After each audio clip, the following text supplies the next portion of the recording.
அத்தியாயம் 44. சோதனை. பெரும்பிடுகர் சிரித்த பேய் சிரிப்பு அவர் அறையை மட்டுமின்றி உள்ளறையையும் அதிரச் செய்தது.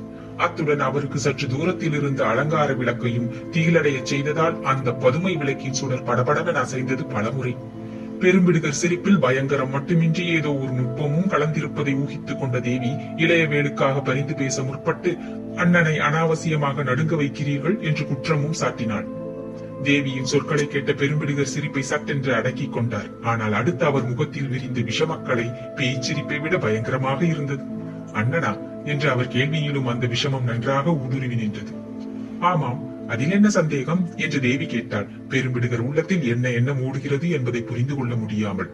உனக்கு அதில் சந்தேகம் இல்லையே என்று மறுபடியும் கேட்டார் பெரும்பிடுகர். இல்லை என்றாள் தேவி.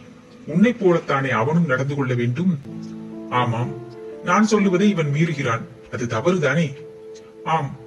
அப்படியானால் இந்த குவளையில் உள்ள மதுவை குடிக்கச் சொல். இதை திட்டமாக சொன்னார் பெரும்பிடுகர்.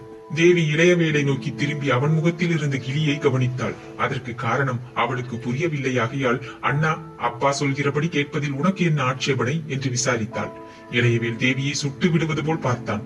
அதை நீதான் குடியேன் என்று குவளையை ஆத்திரத்துடன் அவளை நோக்கி நீட்டினான். அவளை குடிக்கச் சொல்லவில்லை நான் என்று குறுக்கே புகுந்தார் பெரும்பிடுகர். தேவி தனது கண்களால் அன்புடன் நோக்கினாள் இளையவேளை. அண்ணா, இதென்ன பிடிவாதம்? அப்பா சொல்கிறபடி சிறிது மதுவை தான் குடிப்பதுதானே என்று கெஞ்சினாள். இளையவேல் முகத்தில் அச்சத்துடன் வெறியின் சாயையும் விரிந்தது. புரிகிறதடி, நீயும் பாட்டனும் சேர்ந்து செய்த சதிதான் இது என்று கூறினான் இளையவேல். பெரும்பிடுகர் முகத்தில் சாந்தம் நிலவியது. செந்தலை இளவரசியை மரியாதை குறைவாக பேசுவது குற்றம். அப்படி பேசுபவர்களின் நாக்கை துண்டிப்பது முத்தரையர் சம்பிரதாயம் என்றார் பெரும்பிடுகர் சாந்தம் குரலிலும் ஒலிக்க. இளையவேல் விழித்தான். உங்கள் தந்திரம் புரிகிறது. இந்த அனாதைக்காக, உங்கள் அபிமான புத்திரிக்காக என்னை ஒழித்து கட்ட பார்க்கிறீர்கள் என்று கூவினான் இளையவேல். தேவிக்கு ஏதும் புரியாததால், அப்பா, இது என்ன, எனக்கு ஏதும் புரியவில்லையே என்றாள். பெரும்பிடுகர் அன்புடன் நோக்கினார் தேவியை. தேவி, அந்த குவளை மதுவை வாங்கி நீ ஒருவாய் குடி என்றார் சிறிது சிந்தனைக்கு பிறகு. நான் மது அருந்தும் பழக்கமில்லையே என்றாள் தேவி. எனக்காக ஒருவாய் குடிக்க கூடாதா என்று கெஞ்சினார் பெரும்பிடுகர். தேவி சிறிதும் யோசிக்கவில்லை. அண்ணா, அந்த குவளையை இப்படி கொடுங்கள் என்று இளையவேலியிடமிருந்து மது குப்பியை வாங்கி மடமடவென்று 2 வாய் குடித்தாள். அந்த குப்பியை பெரும்பிடுகர் தனது கையில் வாங்கிக் கொண்டு, தேவி, இப்பொழுது அவன் முகத்தை பார் என்று தனது கையால் இளையவேலை சுட்டிக்காட்டினார். தேவி தனது அழகிய கண்களை இளையவேலின் மீது திருப்பினாள். அவன் முகத்தில் பெரும் பிரேமை குடிகொண்டிருந்தது. சூழ்ச்சி, சூழ்ச்சி என்று கத்திவிட்டு வெளியே ஓட பார்த்தான் இளையவேல். அரை வாசலில் இருந்து வந்த 2 வீரர்கள் ஈட்டிகளால் அவனை தடுத்தார்கள். கள்ளன் போல விழித்தான் இளையவேல். சூழ்ச்சி என்னவென்று சொல் என்று இடி போல குரலை உயர்த்தினார் பெரும்பிடுகர். அதுவரை கேட்ட பேய்ச்சிரிப்பாலும் இடிபோல் பெரும்பிடுகர் குரலை உயர்த்தியதாலும் தனது அறையிலிருந்து அங்கு வந்த மாறன் பரமேஸ்வரன் அங்கிருந்த நிலை கண்டு பிரமித்தான் ஒரு வினாடி. இளையவேலின் முகத்தில் இருந்த பீதியை கண்டு, மகனே, என்ன நடந்தது என்று விசாரித்தான். இளையவேல் பதில் ஏதும் பேசவில்லை. இவர்கள் சூழ்ச்சி நடந்தது, வேறு எதுவும் இல்லை என்று இளையவேல் பெரும்பிடுகரையும் தேவியையும் சுட்டிக்காட்டினான். தந்தையின் சுபாவத்தை நன்றாக அறிந்திருந்த மாறன் பரமேஸ்வரன், அப்பா, இவனுக்கு என்ன சோதனை வைத்தீர்கள் என்று கேட்டான். பேரன் நாகரிகமுடையவன், நம்மை போல் காட்டி மிராட்டி வர்க்கம் அல்ல. நாகரிகத்தை சோதித்தேன் என்றார் பெரும்பிடுகர். நாகரிகமா என்றான் மாறன் வியப்பு நிரம்பிய குரலில்.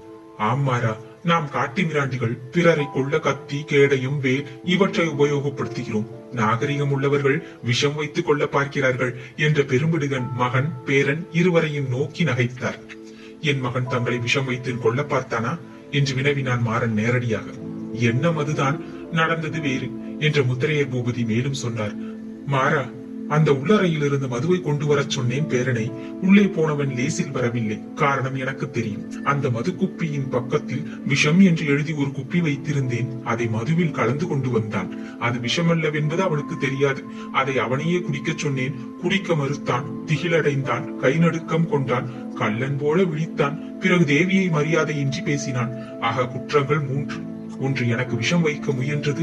2, இளவரசியை மரியாதை குறைவாக பேசியது. 3வது, நான் ஏதோ சூழ்ச்சி செய்து விட்டதாக என்மேல் அவதூறு கூறியது. இந்த 3 குற்றங்களுக்கும் என்ன தண்டனை விதிக்கலாம்? இப்படி விஷயத்தை விளக்கிய பெரும்பிடுகர் புன்முறுவல் பூத்தார். மாறன் அதிர்ச்சி அடைந்து நின்றான். இதெல்லாம் உண்மையா என்று வினவினான் மகனை நோக்கி. இன்னொன்று சொல்ல மறந்து விட்டேன் என்ற பெரும்பிடுகர், அதே குப்பியை தேவியிடம் கொடுக்க சொன்னேன் இளையவேலை. கொடுத்தான். அவளை குடிக்கச் சொன்னேன், குடித்தாள். விஷம் இருந்ததாக நினைத்து தான் குடிக்க மறுத்த குப்பியை தேவியிடம் கொடுத்ததால் செந்தலை இளவரசியை கொலை செய்ய முயன்ற குற்றமும் பேரனை சாரும் என்று விளக்கவும் செய்தார். எவ்வளவு குறை இருந்தாலும் வீரத்தில் குறைவில்லாத மாறன் பரமேஸ்வரன் என்ன தண்டனை கொடுக்க போகிறீர்கள் இவனுக்கு என்று வினவினான், எந்தவித சலனமும் இன்றி. நீதான் எனக்கு அடுத்தபடி முடிசூட வேண்டியவன், தண்டனை என்னவென்று நீயே சொல் என்றார் பெரும்பிடுகர். தாங்கள் சொன்னதில் எந்த ஒரு குற்றத்துக்கும் மரண தண்டனை உண்டு என்ற மாறன், தந்தையே எனக்கு ஒரு வரம் வேண்டும் என்றான் பணிவு நிரம்பிய குரலில். எதை வேண்டுமானாலும் கேள் என்றார் பெரும்பிடுகர். என் மகன் குற்றத்திற்கு தண்டனையை வேறு யாரும் நிறைவேற்றக் கூடாது, என் கையாலேயே இவனை வெட்டி போட அனுமதிக்க வேண்டும் என்றான் மாறன். அவன் பேச்சில் உறுதி இருந்தது, குரலில் அரச தோரணை தெளிவாக ஒலித்தது. பெரும்பிடுகர் மகனை பெருமை நிரம்பிய கண்களால் நோக்கினார். மகனே, முத்திரையர் ரத்தம் கலப்பில்லா ரத்தம் உனது உடலில் ஓடுகிறது. அரச நீதி உன் முடிவில் ஒளிவிடுகிறது. இருப்பினும் அவன் உன் மகன், சற்று கருணை காட்டு என்றார். தகப்பன் சொற்களை கேட்டதும் பாதி உயிர் போய்விட்ட நிலையில் இருந்த இளையவேல் பாட்டன் பரிதாபத்தை கண்டதும் சிறிது உயிர் வரப் பெற்றான். சரையல் என்று யாரும் எதிர்பாராத வண்ணம் பாட்டன் முன் வண்டியிட்டு கட்டிலில் இருந்து தொங்கிய அவர் பாதங்களை முகத்தில் புதைத்துக் கொண்டான்.